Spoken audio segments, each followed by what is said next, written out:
ఇప్పుడు బాప్తీసం పొందకముందు పాపాలు చేసాం, బాప్తీసం పొందిన తర్వాత కూడా నోరు జారటమో ఏదో తేడాలు చేయటం అనేది జరుగుతుంది. అయినా కూడా మళ్ళా క్షమాపణ పొంది మళ్ళా మనుగడ సాగిస్తున్నామంటే ఎవరు రిక్వెస్ట్ చేశారో తెలుసా మన పక్షంగా? నువ్వు తేడా పడంగానే కేసు తీసుకొని పోతాడు ఆ లూసిఫర్ గాడు, వాడికి అదే పని.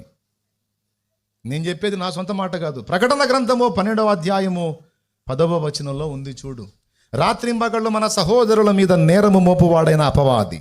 వాడికి ఒకటే డ్యూటీ, మనం ఏడ తేడా పెడితే ఆ తేడా తీసుకొని పోయి దేవుడికి చెప్తా ఉంటాడు. గుర్తుపెట్టుకుని, నిజం నేను చెప్తుంది, ఈ లిస్ట్ అంతా కూడా నువ్వు మర్చిపోతావే కానీ సైతాను గాడి దగ్గర ఉంటుంది. దేవుని కృప నీ మీదికి రాకుండా, దేవుడు నీకు హెల్ప్ చేయకుండా, దేవుడు నిన్ను శిక్షించినట్లు ప్రతిరోజు నువ్వు చేసే తప్పుల లిస్ట్ అంతా దగ్గర పెట్టుకొని తండ్రికి కంప్లైంట్ చేస్తూ ఉంటాడు.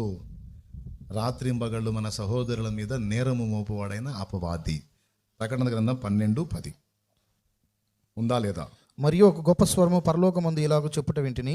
ఏమింటివి? రాత్రింబగళ్ళు మన దేవుని ఎదుట మన సహోదరుల మీద నేరము మోపువాడైన అపవాది పడద్రోయబడి ఉన్నాడు గనుక దేవుని తండ్రి అయిన దేవుని ఎడమ ప్రక్కన వీడు, కుడి పక్కన యేసయ్య.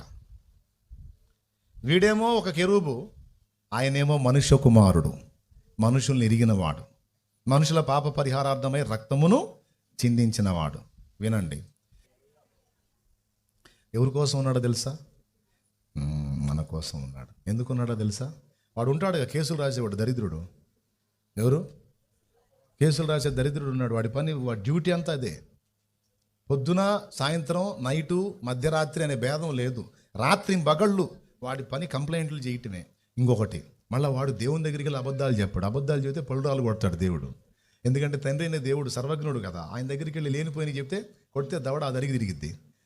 కానీ అట్లా చెప్పడానికి లేదు, సత్యమే చెబుతాడు వాడు. పోయి మన మీద చెప్పే కంప్లైంట్లన్నీ వాస్తవాలే. నువ్వు ఏ చిన్న తప్పు చేసినా సరే వాడు ఆ కేసు రాసుకొని పోతాడు.